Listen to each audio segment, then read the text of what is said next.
بسم الله الرحمن الرحيم. الحمد لله على نعمه الظاهرة والباطنة قديما وحديثا،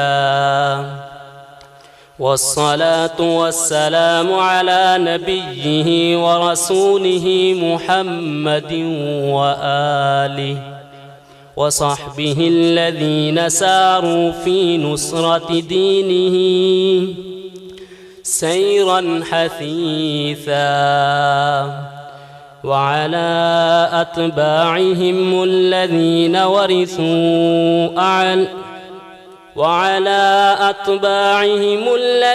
ورثوا علمهم، والعلماء ورثة الأنبياء أكرم بهم وارثا وموروثا. أما بعد، باب قول الله تعالى: ونضع الموازين القسط ليوم القيامة وأن أعمال بني آدم وقولهم يوزن. وقال مجاهد: القسطاس العدل بالرومية. ويقال القسط مصدر المقسط وهو العادل، وأما القاسط فهو الجائل، بسند المتصل منا إلى الإمام الشيخ حافظ الحجة أمير المؤمنين في الحديث أبي عبد الله محمد بن إسماعيل البخاري رحمه الله الباري. قال: حدثنا أحمد بن إشكاب قال حدثنا محمد بن فضيل عن عمارة بن القعقاع عن أبي زرعة عن أبي هريرة رضي الله تعالى عنه قال النبي صلى الله عليه وآله وصحبه وسلم: كلمتان حبيبتان إلى الرحمن خفيفتان على اللسان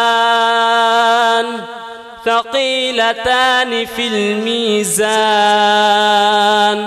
سبحان الله وبحمده سبحان الله العظيم. بسم الله الرحمن الرحيم. الحمد لله الذي من علينا بالهداية وكرمنا بحفظ القرآن والرواية، ففيهما كفاية لمن له بصيرة ودراية. أما بعد، فأعوذ بالله من الشيطان الرجيم. وأنزلنا إليك الذكر لتبين للناس ما نزل إليهم ولعلهم يتفكرون. قال سيد الفقهاء أمير المؤمنين في الحديث الإمام البخاري رحمه الله رحمة واسعة: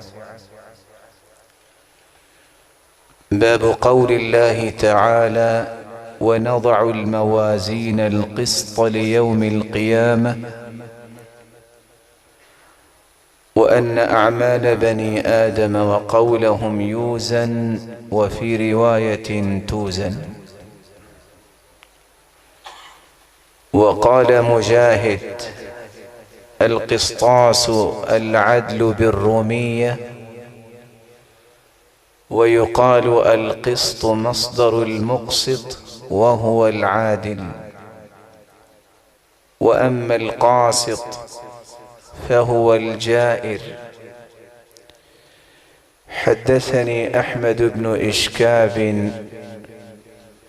قال حدثنا محمد بن فضيل عن عمارة بن القعقاع عن أبي زرعة عن أبي هريرة رضي الله عنه قال: قال النبي صلى الله عليه وسلم: كلمتان حبيبتان إلى الرحمن خفيفتان على اللسان ثقيلتان في الميزان سبحان الله وبحمده سبحان الله العظيم.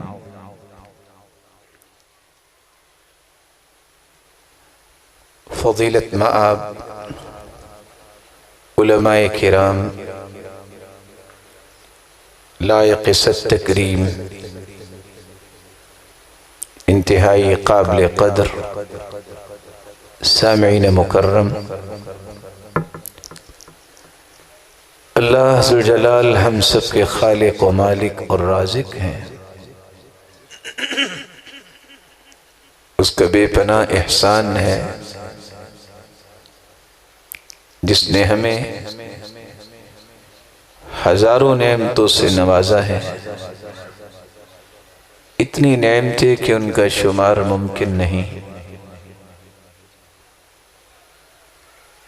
ان تمام نعمتوں میں سے 3 نعمتیں بہت ہی عظیم نعمتیں ہیں۔ اسلام کی نعمت، اليوم اکملت لکم دینکم واتممت علیکم نعمتی۔ قرآن کی نعمت، واذکروا نعمت اللہ علیکم وما انزل علیکم من الکتاب والحکمت یعظکم بہ۔ اور صاحب قرآن کی نعمت، لقد من اللہ علی المؤمنین اذ بعث فیہم رسولا من انفسہم یتلو علیہم آیاتہ ویزکیہم ويعلمهم الكتاب والحكمة وإن كانوا من قبل لفي ضلال مبين۔ اللہ ذوالجلال کا یہ فیصلہ ہے، جو اسلام کو نعمت سمجھتا ہے اس دستور کی روشنی میں زندگی گزارتا ہے، پھر جو قرآن کو نعمت سمجھتا ہے اور اسے اپنی زندگی کا دستور بنا لیتا ہے، اور رسول اللہ صلی اللہ علیہ وسلم کو نعمت سمجھتا ہے اور ان کی اطاعت اور ان کی اتباع و اطاعت اور فرما برداری کو اپنی زندگی کا تھیم بنا لیتا ہے، یہ اللہ کا فیصلہ ہے۔ اللہ ذوالجلال اس انسان کو بھی دنیا والوں کے لیے نعمت بنا دیتے ہیں۔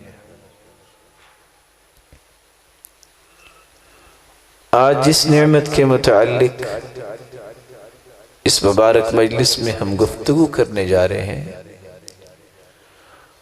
وہ صاحب قرآن کی زبان اطہر سے نکلنے والے کلمات اور آپ کی ادائیں اور آپ کے اعمال مبارکہ، جن کو حدیث سے تعبیر کیا جاتا ہے، اس نعمت کے متعلق ہماری گفتگو ہوگی۔ اس ضمن میں آپ کی خدمت میں 5 نقاط پیش کرنا چاہوں گا۔ حدیث کس کو کہتے ہیں؟ حدیث ہم تک کیسے پہنچی ہے، اور حدیث کی سب سے اوتھینٹک کتاب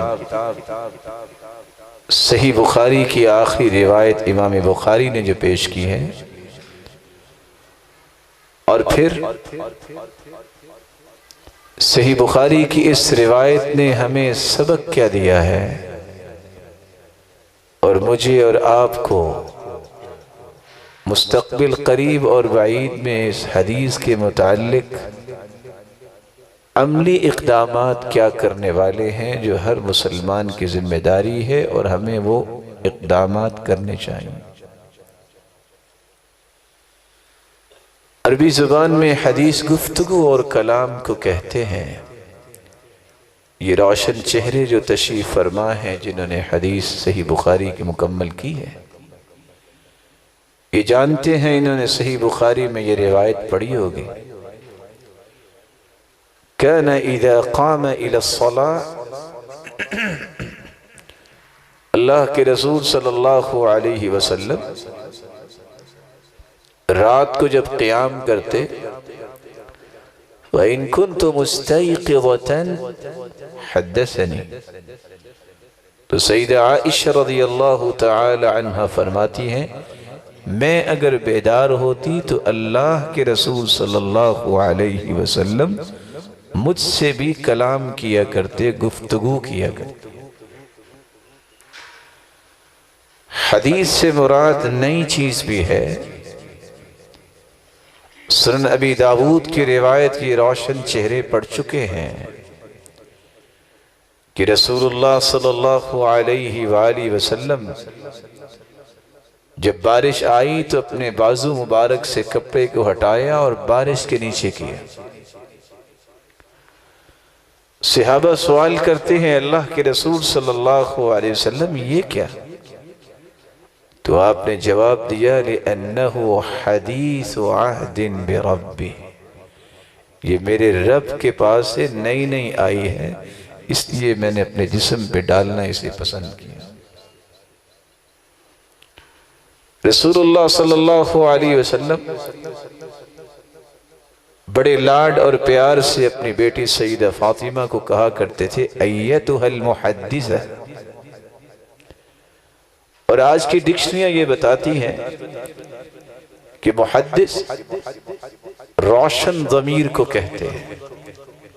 کثرت کے ساتھ حدیث پڑھنے اور پڑھانے کی وجہ سے اس کی اکثر رائے درست ہوتی۔ اس قدر حدیث اس کے رجحانات، اس کے افکار، اس کے نظریات پر مؤثر ہو چکی ہوتی ہے کہ اس کے نظریات بھی معاشرے میں سب سے زیادہ پالش ہوتے ہیں۔ حدیث اس کی ریفائننگ کرتی ہے، اس کی پیوریفیکیشن کرتی ہے۔ اس لیے محدث جو حدیث پڑھانے والا ہے، یہ معاشرے میں سب سے روشن ضمیر ہو۔ قرآن مجید کو اگر انسان پڑھتا ہے تو سمجھ آتی ہے کہ حدیث 4 چیزوں کا نام ہے۔ اللہ ذوالجلال نے اپنی کلام کو بھی حدیث کہا ہے۔ وَمَنْ أَصْدَقُ مِنَ اللَّهِ حَدِيثًا، اللہ سے بڑھ کے بات میں کون سچا ہو سکتا ہے؟ مقصود قرآن ہے، لیکن اللہ ذوالجلال نے تعبیر کے لیے انتخاب کیا ہے لفظ حدیث کا۔ اللہ نزل احسن الحدیث،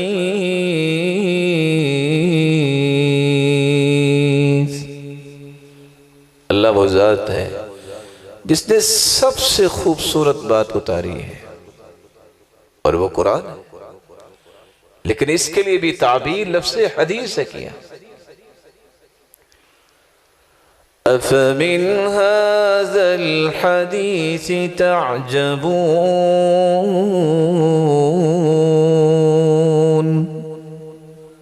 تمہیں اس بات سے تعجب ہوتا ہے؟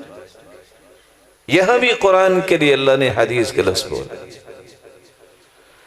فبأي حديث بعده يؤمنون.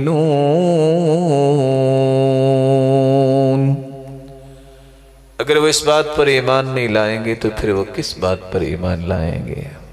اللہ نے یہاں بھی قرآن کے لیے حدیث کا لفظ بولا. فرشتوں کی بات کو بھی اللہ نے قرآن میں حدیث کہا ہے. هل أتاك حديث ضيف إبراهيم المكرمين.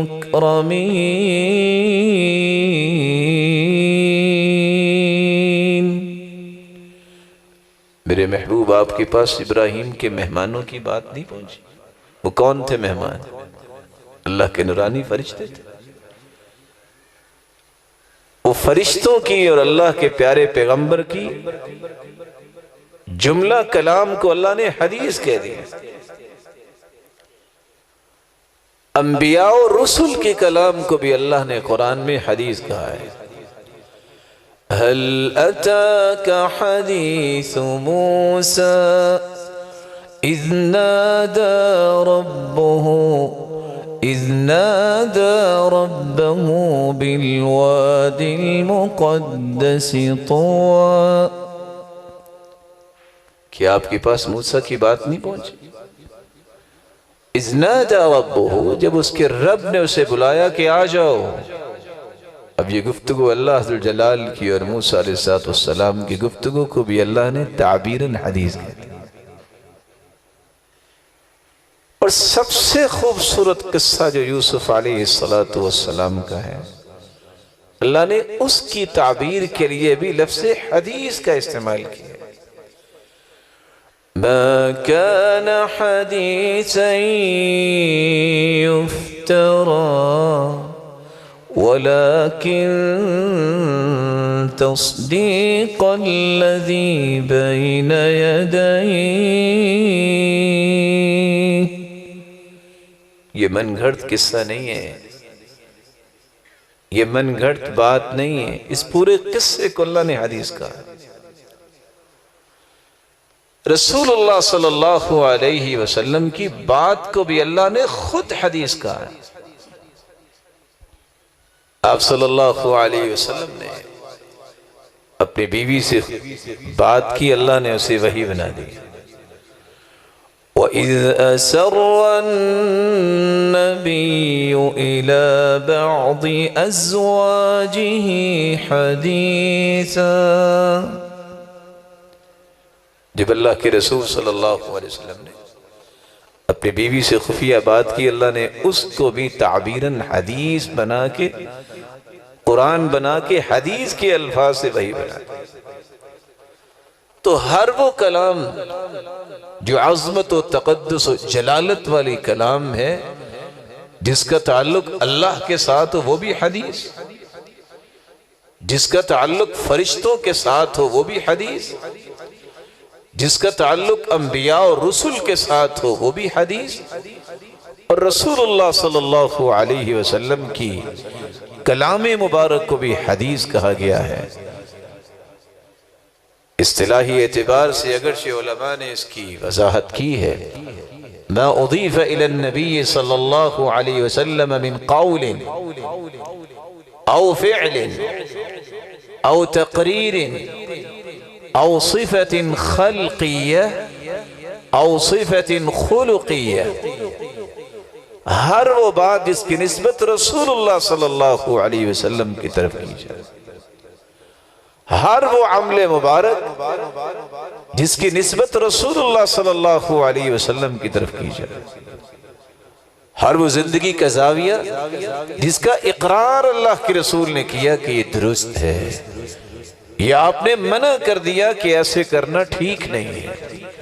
یہ صحابی آپ کے ذاتی اوصاف کا تذکرہ کرتے ہیں کہ آپ کا چہرہ انور کتنا چمکدار تھا، یا آپ کے اخلاقی زاویوں کا تذکرہ کرتا ہے کہ آپ کی شجاعت اور آپ کی سخاوت اور آپ کا اخلاق اور آپ کی نرمی اور آپ کا حیا کتنا کمال تھا. یہ سب چیزیں حدیث ہیں. اس لیے یہاں رک کے یہ بات سمجھنی چاہیے، آج جس زبان سے لفظ نکلتے آپ کو سنائی دے کہ حدیث کی کیا ضرورت ہے۔ اللہ ذوالجلال تو علام الغیوب تھے اور ہیں، اللہ کے علم میں تو ہوگا کہ ایک ایسی قوم آئے گی جو دشمنی کرے گی، اللہ نے اپنی کلام کو بھی حدیث کہہ دی، اور یہ محدثین نے اپنے پاس سے الفاظ نہیں نکالے، یہ حدثنا، اخبرنا، انبأنا، یہ کوئی انسانوں کی بات نہیں ہے کہ امت میں سے لوگوں نے کوئی بات کہہ دی، یہ اللہ کے رسول کے الفاظ ہیں۔ یہ روشن چہرے جانتے ہیں، انہوں نے کتاب العلم میں یہ روایت پڑھی ہوگی۔ سید المرسلین صحابہ کے ساتھ تشریف فرمائے اور آپ نے سوال کیا، ان من الشجر شجرہ لا يسقط ورقها حدثونی ما ہی، درختوں میں ایک ایسا درخت ہے جس کے پتے نہیں گرتے، مجھے بتاؤ وہ کون سا درخت ہے؟ یہ اللہ کی رسول نے لفظ بولے، حدثونی۔ رسول اللہ صلی اللہ علیہ وسلم نے فرمایا، بلغوا عنی ولو آیہ وحدثوا عن بنی اسرائیل ولا حرج، میری طرف سے ایک بات بھی تم تک پہنچی ہے اسے آگے پہنچاؤ، بنی اسرائیل کی بات بھی بیان کرو، کوئی حرج نہیں۔ اور دوسری روایت میں فرمایا، لا تصدقوا ولا تکذبوا، لیکن تصدیق و تکذیب نہ۔ یہ صحابہ کرام کے الفاظ ہیں۔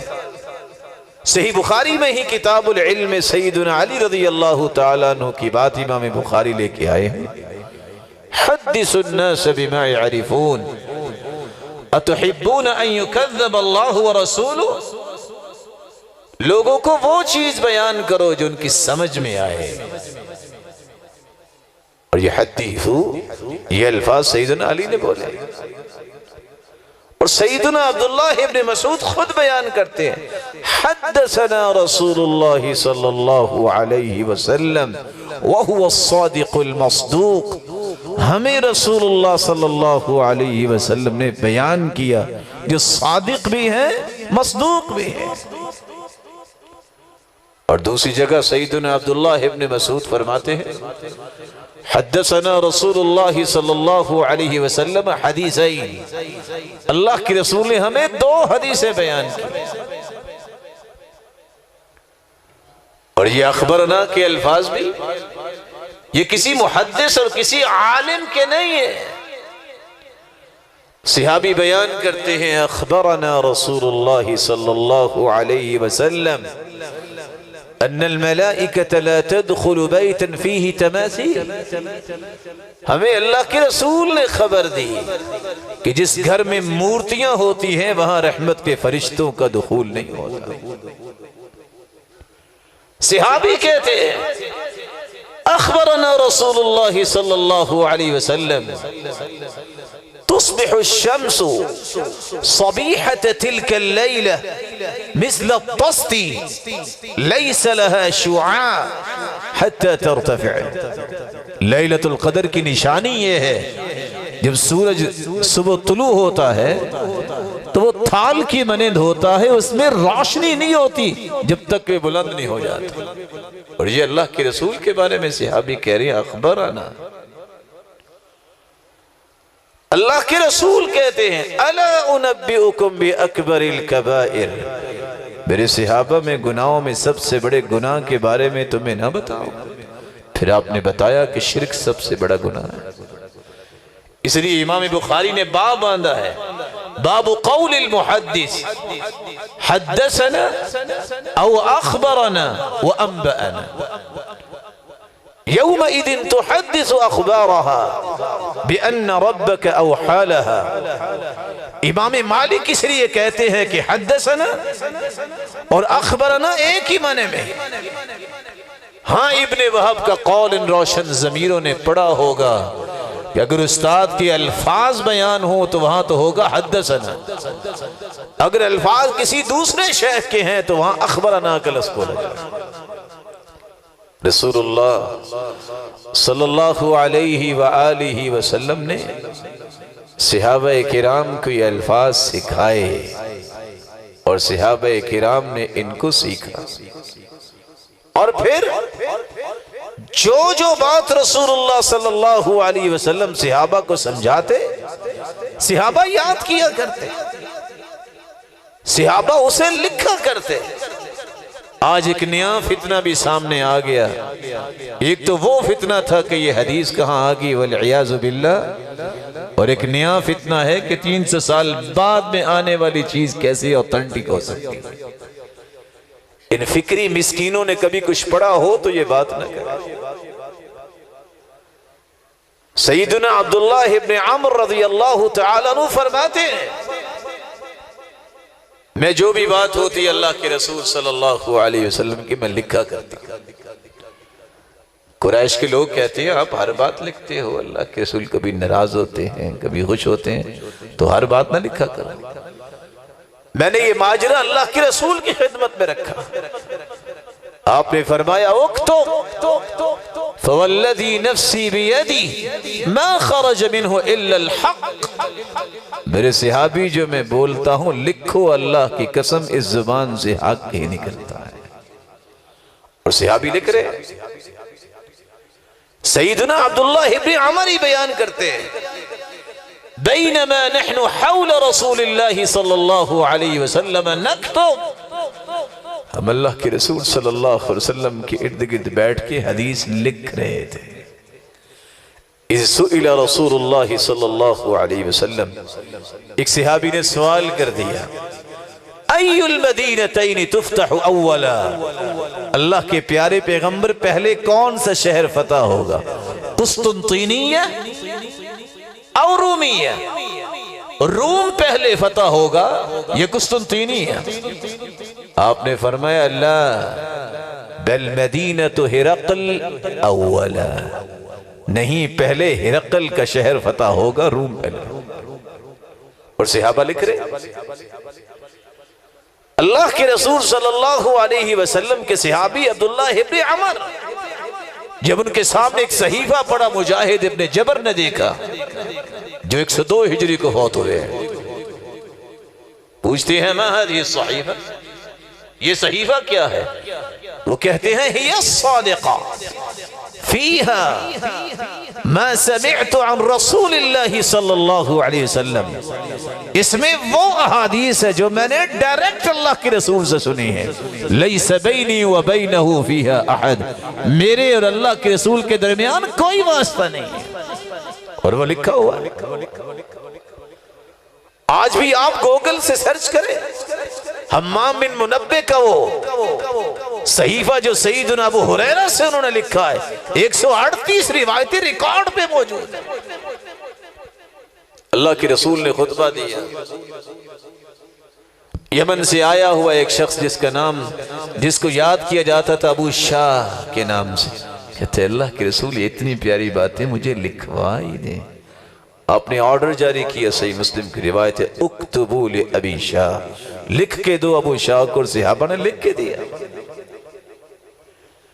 راوی کہتے ہیں رأیت ابانا عند انس بن مالک رضی اللہ عنہ یکتب فی السبورہ، آج بھی وائٹ بورڈ اور بلیک بورڈ استعمال کیا جاتا ہے، ابان سیدنا انس کے پاس بیٹھ کے جو اس وقت کا کوئی بلیک بورڈ اور وائٹ بورڈ ہوگا اس پہ حدیثیں ساتھ ساتھ لکھ رہے ہیں۔ بشیر بن نہیق کہتے ہیں کنت اکتب ما اسمع من ابی ہریرہ، میں جو بھی بات ابو ہریرہ سے سنتا تھا کہ اللہ کے رسول نے فرمایا میں ساتھ ساتھ لکھا کرتا تھا۔ اور تعجب اس بات کا ہے جب لوگ یہ کہتے ہیں کہ 300 سال بعد حدیث لکھی گئی، لوگ اس کا بڑا ویٹیج سمجھتے ہیں، لیکن حقیقت کی دنیا میں اس کا کوئی وزن نہیں ہے۔ آپ کی پوری زندگی ڈاکومنٹل لائف ہے، آپ کی ہر بات صحابہ نے لکھی ہے۔ آپ صلی اللہ علیہ وسلم جب دیکھتے ہیں کہ مکہ میں مشرکین بہت تکلیفیں دے رہے صحابہ کو، تو سیدنا جعفر رضی اللہ تعالیٰ عنہ کو جب حبشہ بھیجا تھا تو خط لکھوا کے دیا تھا کہ زبانی بھیجا تھا، لکھوا کے دیا ہے۔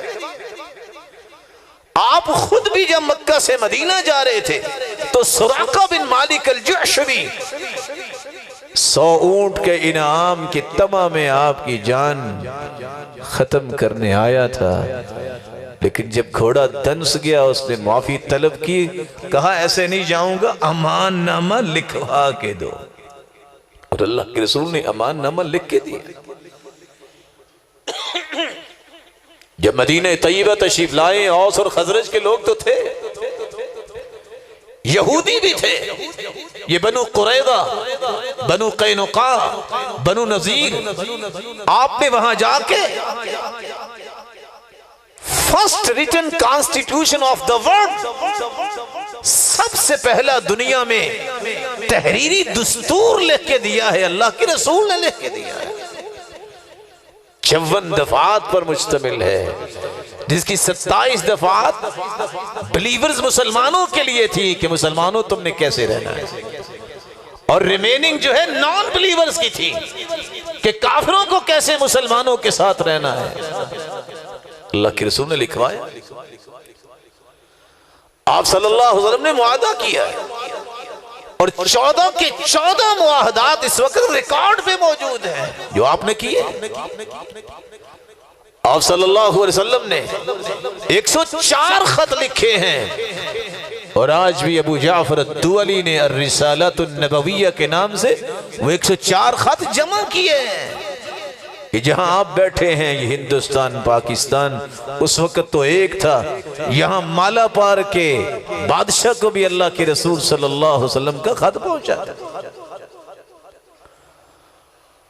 آپ نے کریمنل کیسز، دیوانی یا کسی کے حقوق کا مسئلہ تھا، آپ نے 533 فیصلے کیے ہیں اقضیت رسول اللہ صلی اللہ علیہ وسلم کے نام سے، باقاعدہ یہ سارے کے سارے فیصلے جمع۔ رسول اکرم صلی اللہ علیہ وآلہ وسلم نے خطبہ حجت الوداع کے نام سے جو معروف ہے وہ آپ کے سامنے ہے، 47 دفعات پر مشتمل انسانی حقوق کا سب سے بڑا چارٹر ہے، یہ لکھا ہوا ہے۔ سیدنا امام احمد بن حنبل رحمہ اللہ، یہ ساری کی ساری حدیثیں جو 40,000 کے قریب ہیں، یہ تو فوت ہی 241 ہوئے ہیں، تو 300 سال کے بعد کی بات کہاں سے آگئی؟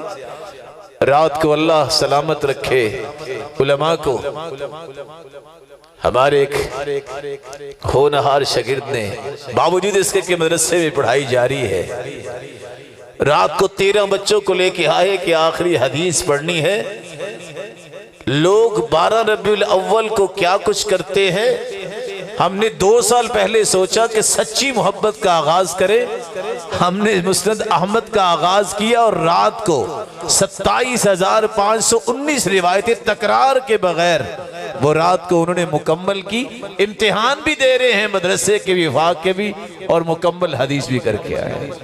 یہ امام احمد بن حنبل 241 کو فوت ہو گئے تھے، یہ ساری حدیثیں لکھی ہوئی ہے، کبھی کسی کے جھانسے میں نہ آنا، یہ جھانسا دینے والے ان بیچاروں نے کبھی پڑھا ہو تو اس طرح کی بات نہ کریں، یہ حدیث کے دشمن ہیں، اور ان کی سمجھ میں یہ بات آ چکی ہے کہ اگر حدیث کو مان لیا تو پھر تو ہمیں سیدھا چلنا پڑے گا۔ سبب کیا ہے؟ قرآن مجید میں اللہ ذوالجلال کا حکم ہے اقیم الصلاۃ، نماز قائم کرو، 30 پارے ہیں، 114 صورتیں ہیں، آپ کو کسی صورت میں اس بات کا تذکرہ نہیں ملے گا قیام کرنا ہے، رکوع اور سجدہ کرنا ہے، رکوع کی دعائیں کون سی ہیں، سجدے کی دعائیں کون سی ہیں، تبرک کیسے کرنا ہے، تحیات میں کیا پڑھنا ہے، یہ ساری تفسیر آپ کو حدیث سے ملے گی، قرآن کے اندر نہیں۔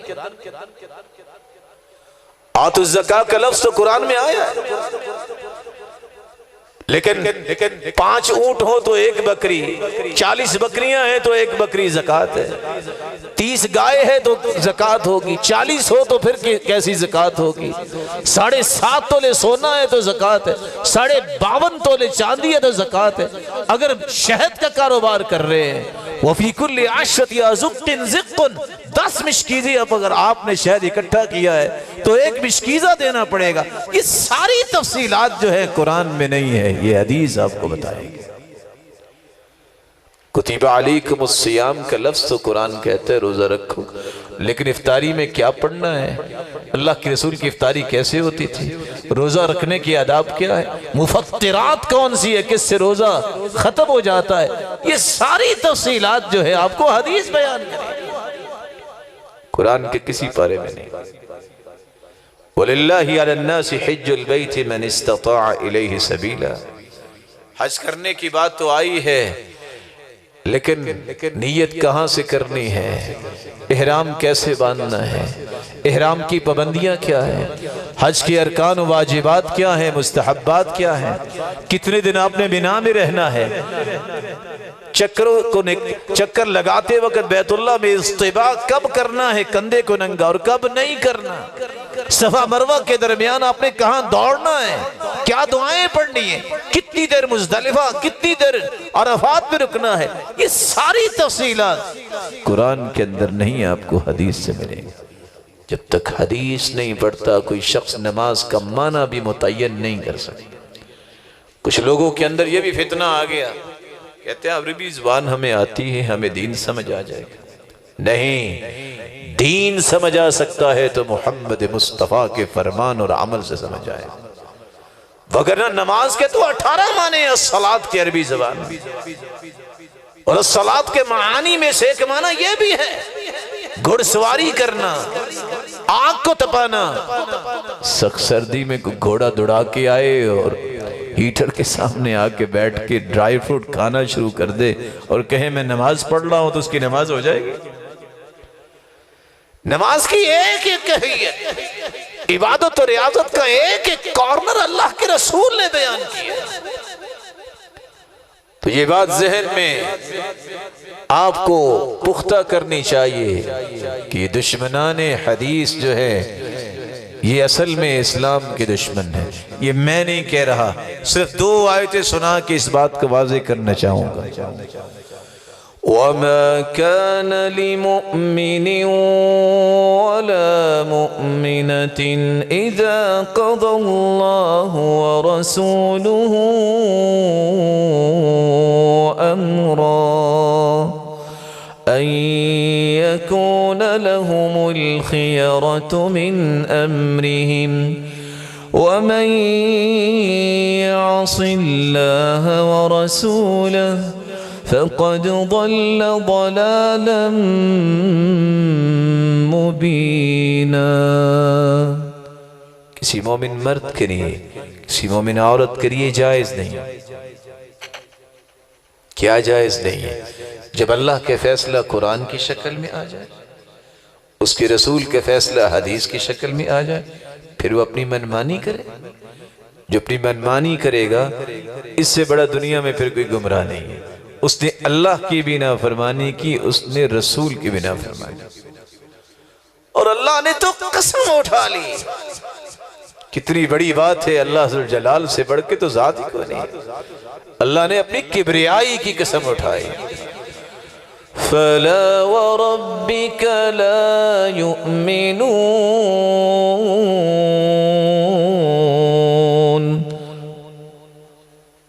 فَلَا وَرَبِّكَ لَا يُؤْمِنُونَ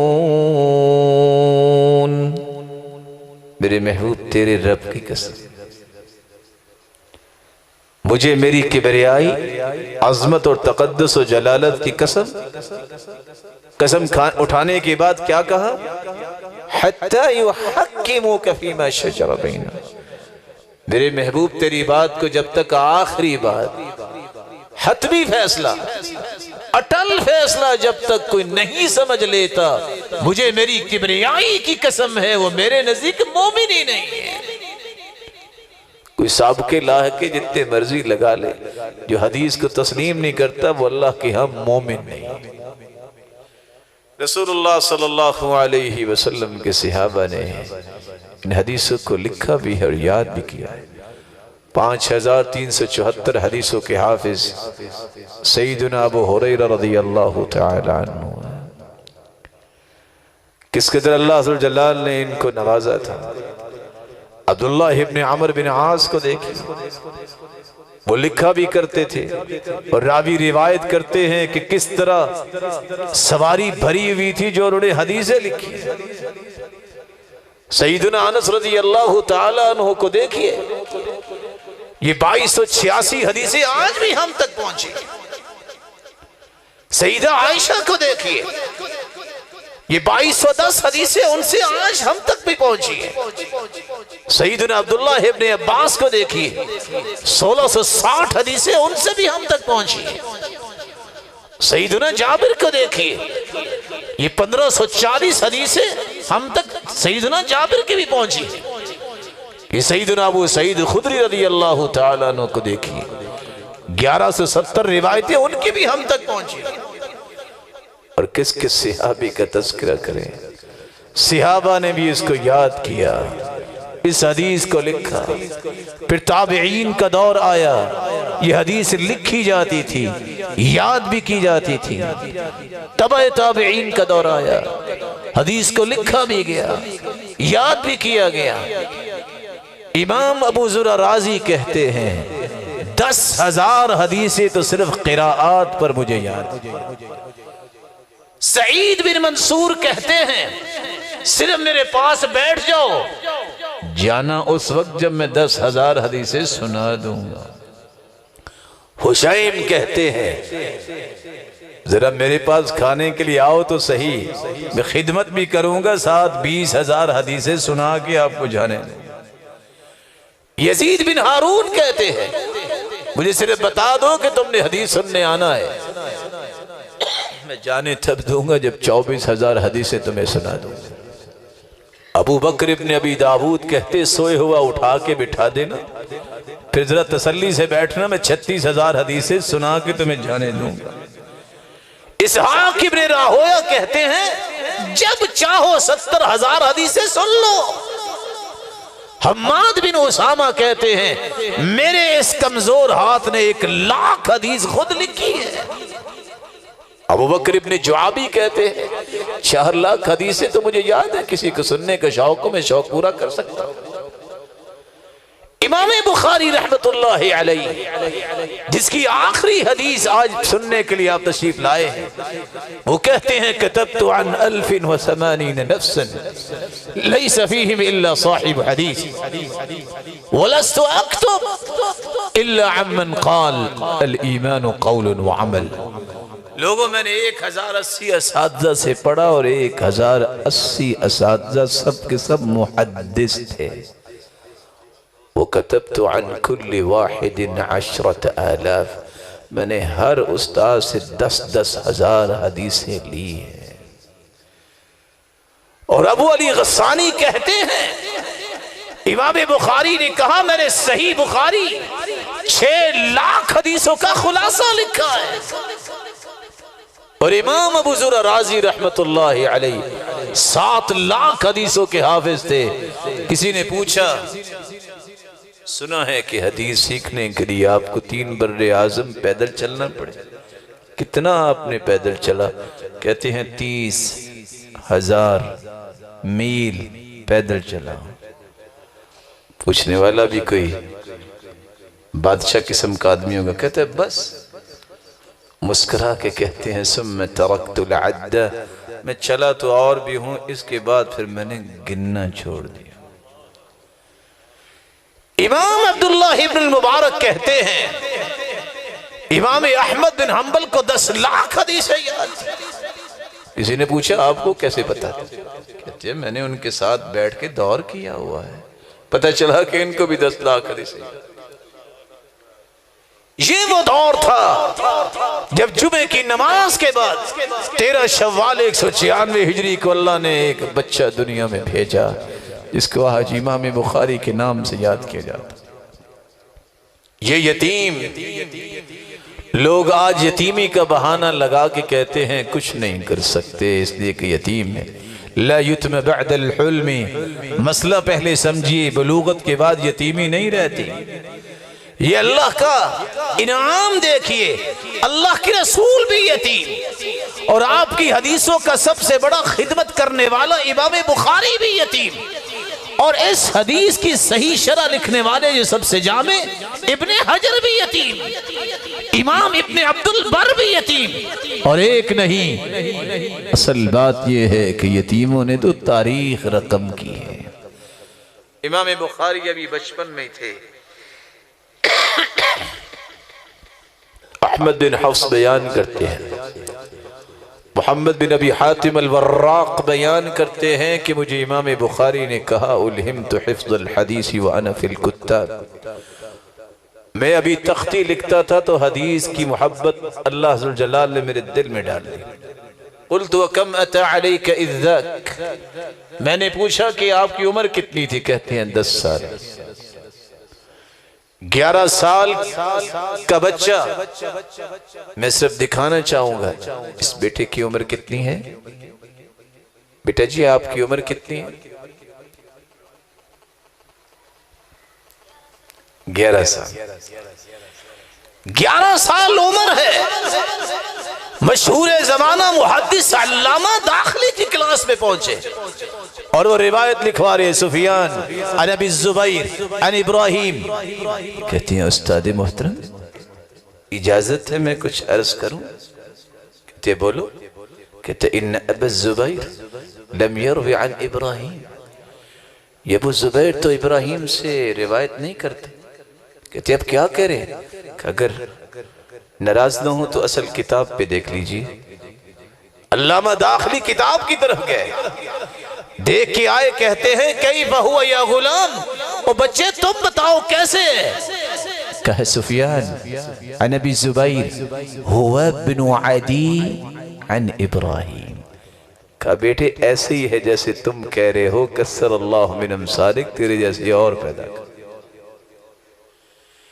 امام ابو بکر کلوزانی کہتے ہیں کلما دخل علی محمد بن اسماعیل لا ازال خائفا یعنی یخشى ان یخطئ بحضرته۔ ہے استاد کہتے ہیں میری کلاس میں جب امام بخاری آ جاتے میں ڈرتا ہی رہتا کوئی غلطی نہ ہو جائے۔ عمر کتنی ہے اس نوجوان کی؟ یہ 13 سے 14 سال کا جوان عمر بن محمد البجیری روایت کرتے ہیں کنت فی مجلس سلیمان بن حرب والبخاری معنا يسمع ولا يكتب، امام بخاری ہمارے ساتھ تھے سلیمان بن حرب کی مجلس میں، ہمارے استاد پڑھا رہے ہوتے، ہم سب لکھتے اور امام بخاری لکھتے نہیں تھے۔ کچھ کہنے لگے ما لہو لا یکتب، اس کو کیا ہے پڑھنے بھی آیا لکھتا نہیں ہے کچھ۔ دوسرا کہتا ہے یرجع الی بخارا ویکتب من حفظی، یہ جب اپنے گھر جائے گا نا بخارا تو یہ سب کچھ یاد کر رہا ہے، وہاں بیٹھ کے لکھ لے گا۔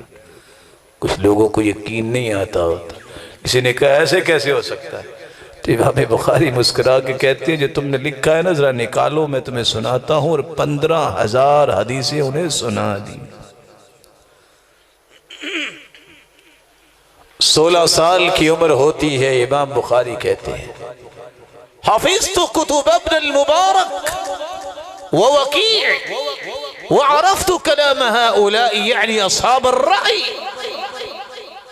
امام عبداللہ بن مبارک اور امام وکیع کی کتابیں میں نے 16 سال کی عمر میں ازبر یاد کر لی تھی، اور میں اصحاب رائے کے ہیج پیج کو بھی پہچان چکا تھا۔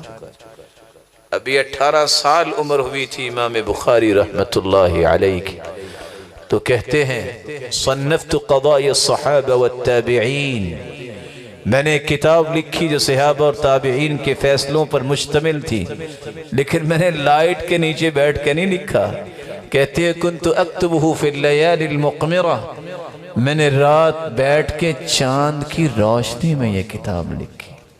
وقل اسم فی التاریخ الا وله عندي قصہ، إلا أني كرهت أن يطول الكتاب. کوئی ایسا نام نہیں جس کے بارے میں میرے پاس کوئی قصہ نہ ہو، لیکن میں نے اختصار کرتے ہوئے یہ کتاب لکھی.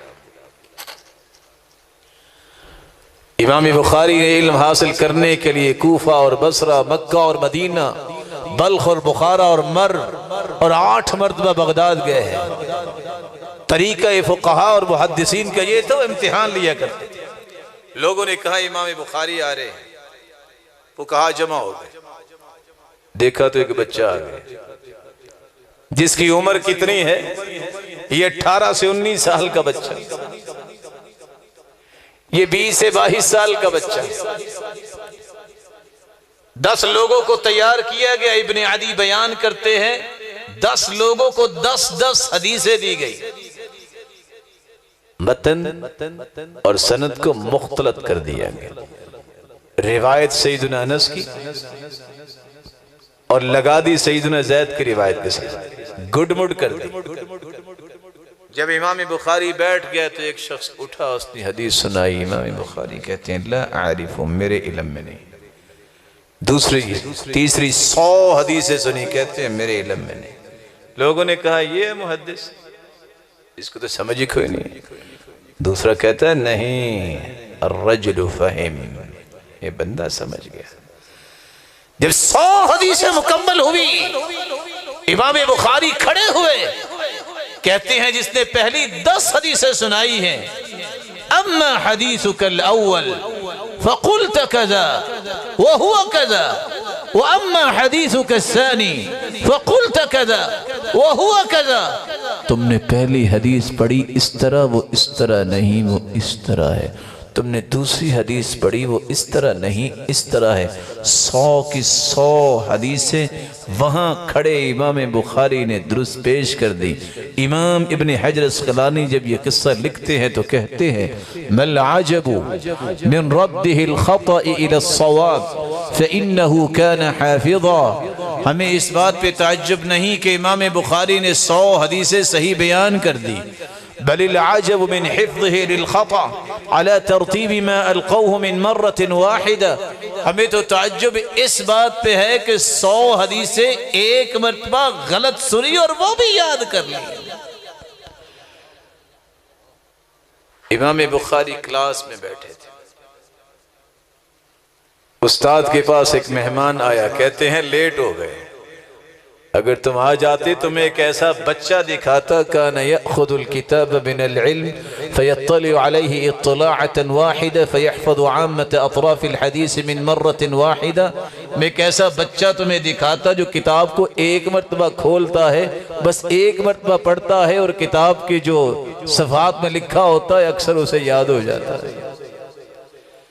20 سال کی عمر میں اس حاکم نے راہویا کی مجلس میں گئے اور استاد کہتا ہے لو جمعتم کتابا مختصرا لصحیح سنت رسول اللہ صلی اللہ علیہ وسلم، کاش تم میں سے کوئی ایسا نوجوان اٹھے جو صرف صحیح حدیثوں پر مشتمل ایک کتاب لکھ دے.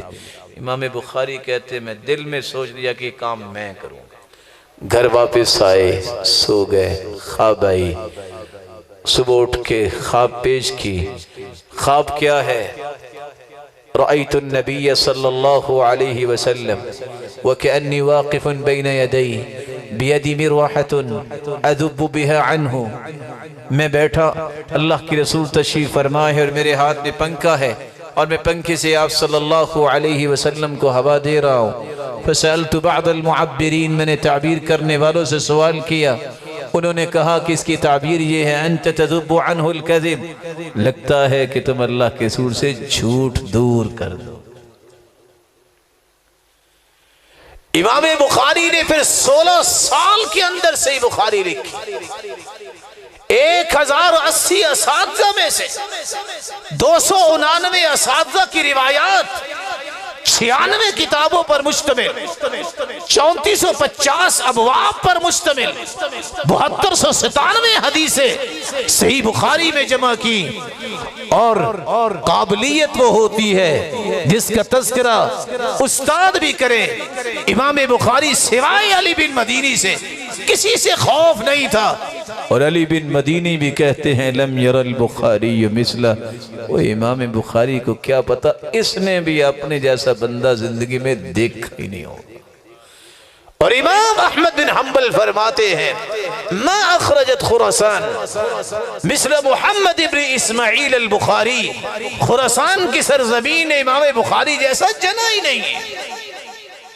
امام ابو زرع رازی کا ایک نام ہے، 7 لاکھ حدیثوں کا حافظ ابراہیم خواص کہتے ہیں رأیت ابا زرع جالسا بین یدی محمد ابن اسماعیل کالصبی یسألہ عن علل الحدیث، میں نے امام ابو زرع کو دیکھا بچوں کی طرح امام بخاری کے سامنے بیٹھا تھا اور حدیث کی علتوں کے بارے میں سوال کر رہا تھا۔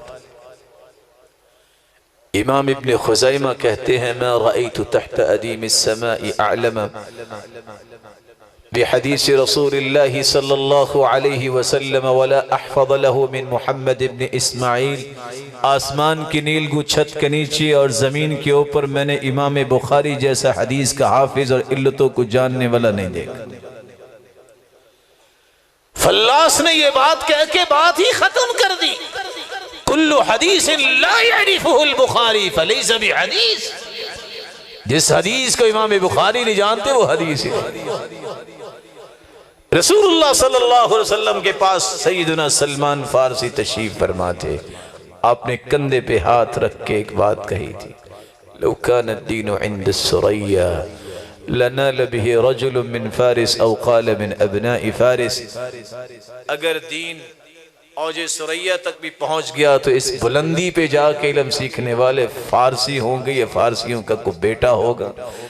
امام بخاری کے بارے محدثین کہتے ہیں یہ جو اللہ کے رسول صلی اللہ علیہ وسلم نے ایک خوشخبری سنائی تھی یہ پوری ہوتی ہے تو امام بخاری میں 90,000 لوگ جنہوں نے امام بخاری سے صحیح بخاری ڈائریکٹ پڑھی ہے۔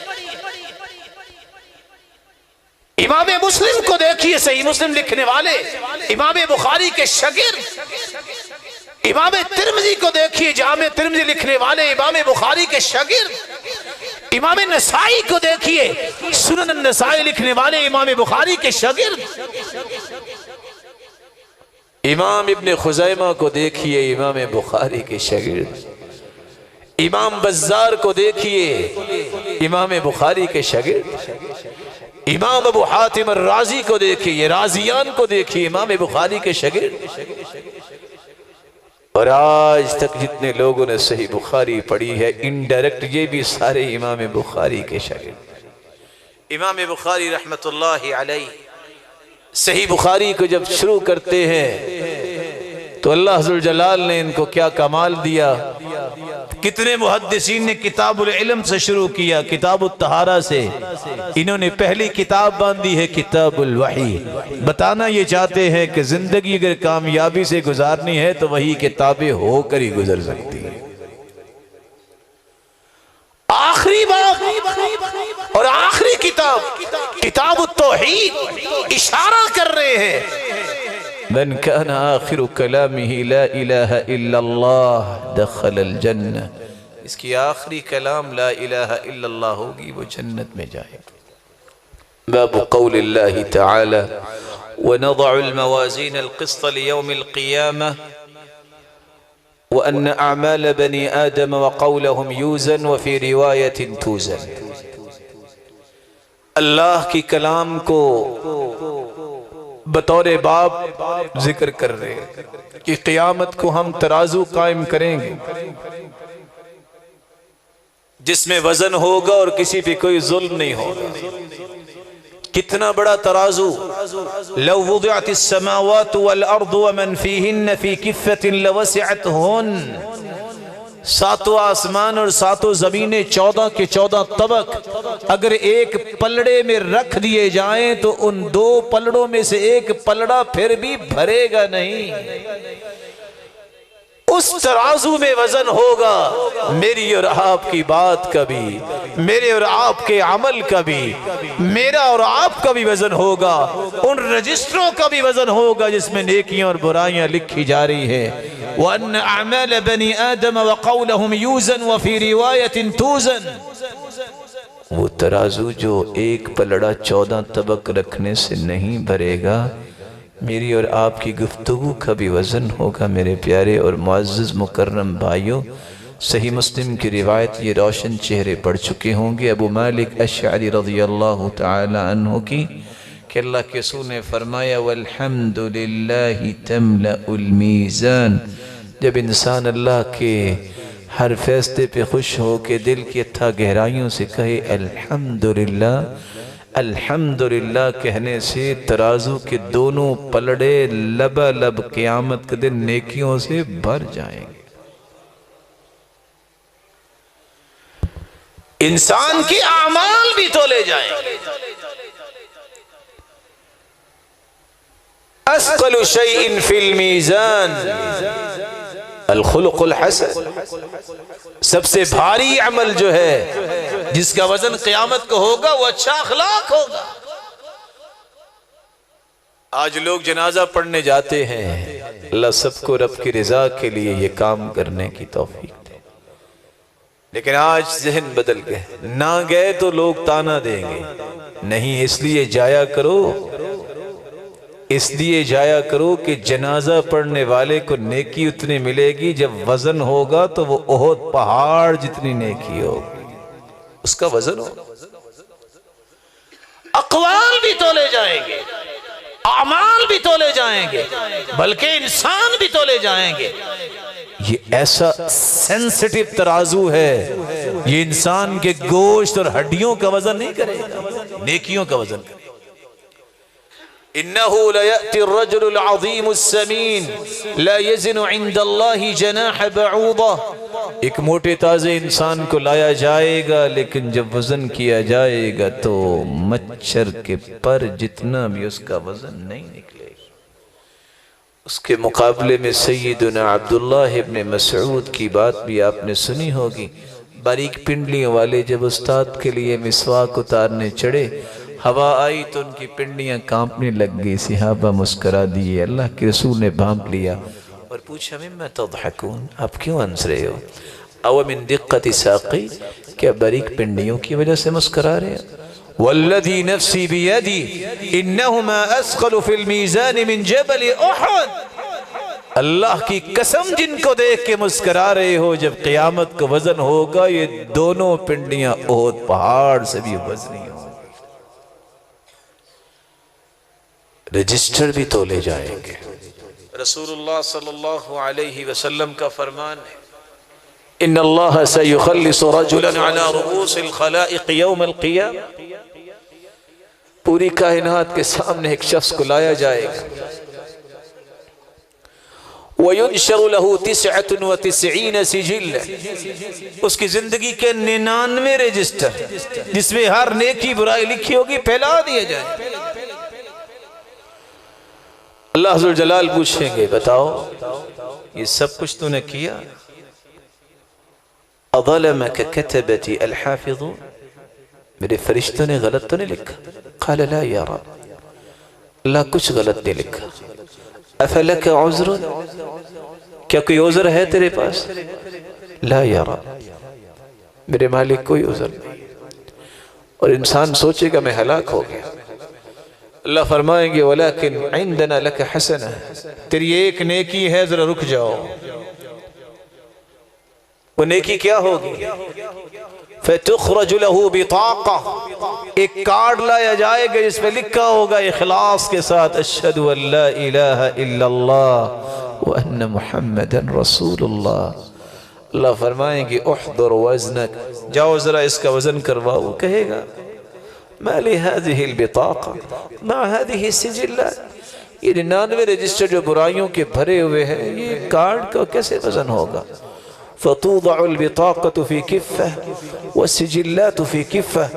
جب ایک پلڑے میں اس بطاقہ کو، اس کارڈ کو رکھا جائے گا، فطاشت السجلات ولا يسقل مع اسم الله شيء. وہ کارڈ اکیلا توحید کا بھاری ہو جائے گا اور گناہوں کے 99 رجسٹر اٹھ جائیں گے. اللہ کے نام سے بڑھ کے کون سی چیز نام اعمال میں بھاری ہو سکتی؟ رسول اللہ صلی اللہ علیہ وسلم نے یہاں سبق دیا ہے جو مجھے اور آپ کو لینا چاہیے۔ اگر قیامت کے دن اپنی نیکیوں کا پلڑا بھاری کرنا چاہتے ہو، توحید پہ کمپرومائز نہ کیجیے۔ اور آپ نے لفظ بولے ہیں وَإِن قُطِعْتَ أَوْ حُرِّقْتَ، میرے صحابی تیرے ٹکڑے کر دیے جائے، تجھے جلا کے راکھ بنا دیا جائے، لا تشرک باللہ، شرک نہ کر، وَلَا تَتْرُكَنَّ صَلَاةً مَكْتُوبًا، فرض نماز نہ چھوڑ، والحمدللہ تملأ المیزان، اللہ کا ذکر یہ آپ کی نیکیوں کا پلڑا بھاری کر دے۔ بخل لخمس ما اسقلہن فی المیزان، 5 چیزیں بہت ہی بھاری ہوں گی قیامت کے دن نام اعمال میں، لا الہ الا اللہ، سبحان اللہ، والحمدللہ، واللہ اکبر، اور 5ویں چیز والولد الصالح یتوفى للمرء المسلم يحتسب، کسی کا نیک بیٹا فوت ہو جائے وہ صبر اس نیت سے کرے کہ اللہ مجھے اجر دے گا، یہ نیکی اتنی بھاری ہوگی قیامت کے دن نام اعمال نیکیوں کے بھاری ہوں گے۔ اور حدیث کیا آتی ہے اور علماء نقل کرتے ہیں اور قرآن اس سے پہلے بیان کرتا ہے فَأَمَّا مَنْ ثَقُلَتْ مَوَازِينُهُ فَهُوَ فِي عِيشَةٍ رَاضِيَةٍ وَأَمَّا مَنْ خَفَّتْ مَوَازِينُهُ فَأُمُّهُ هَاوِيَةٌ، رائی کے دانے کے برابر بھی نیکیوں کا پلڑا بھاری ہوا تو جنتی، اور اگر رائی کے دانے کے برابر برائی کا پلڑا بھاری ہوا تو وقتی طور پہ جہنم میں جانا پڑے گا، اور سزا کے بعد اگر توحید والا ہے تو اللہ واپس تو لائیں گے، اور جن کی نیکیاں اور برائیاں برابر ہوگی وہ اصحاب الاعراف میں ہوں گے۔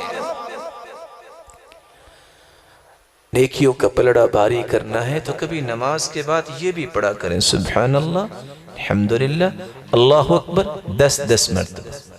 اللہ کے رسول نے فرمایا یہ 30 جو ہے 150 فی اللسان و1500 فی المیزان، یہ حروف کو گنے تو یہ 150 تو زبان پہ ادا ہوتے ہیں، لیکن قیامت کے دن نام اعمال میں 1500 بن کے شامل ہیں۔ یحییٰ بن معاذ کہتے ہیں لا اعرف حبہ تزل جبال الدنیا الا من الصدقہ، میں نے بڑے بڑے دانے دیکھے لیکن کمال دانہ ہے یہ صدقے کا، کہ بندہ دانے کے برابر جو ہے وہ صدقہ کرتا ہے، قیامت کو یہ پہاڑ بن کے نیکیوں کا آ جائے گا۔ من تصدق بعدل تمرہ، رسول اللہ صلی اللہ علیہ وسلم نے فرمائے جو کھجور کے برابر صدقہ کرتا ہے اللہ ذوالجلال کے دائیں ہاتھ میں یہ صدقہ جاتا ہے، پھر اللہ اسے پالتے ہیں کما یربی احدکم فلوہ او فلوہ، جس طرح تم گھوڑی کی بچی کو پالتے ہو، حتی تکون مثل الجبل، جب قیامت کا دن ہوگا پہاڑ بن کے یہ کھجور جتنا صدقہ آئے گا اور آپ کے نام اعمال میں شامل ہو جائے گا۔ وقال مجاہد ابن جبر 102 کو فوت ہوئے ہیں، سیدنا عبداللہ ابن عباس کی ارشد تلامذہ میں سے ہے، یہ واحد انسان ہے جس نے سیدنا عبداللہ ابن عباس سے 3 مرتبہ ایک آیت کر کے پورے قرآن کی تفسیر پڑھی ہے، اور وہ کہتے ہیں القسطاس العدل بالرومیہ، القسطاس القسطاس دونوں ہی متواتر قراءات ہیں۔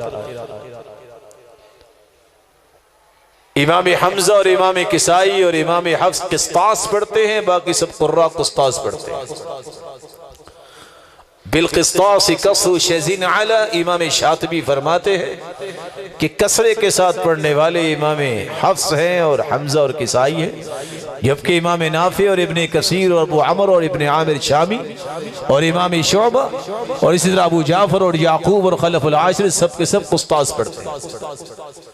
امام مجاہد کہتے ہیں رومی زبان میں قسطاس یہ عدل کے معنی میں، وَيُقَالُ الْقِسْطُ مَصْدَرُ الْمُقْسِطِ، اور یہ بھی کہا گیا ہے قسطاس یہ مقسط کا مصدر ہے، یا یہ روشن چہرے بیٹھے جانتے ہیں کہ یہ مقسط کا مصدر نہیں ہے،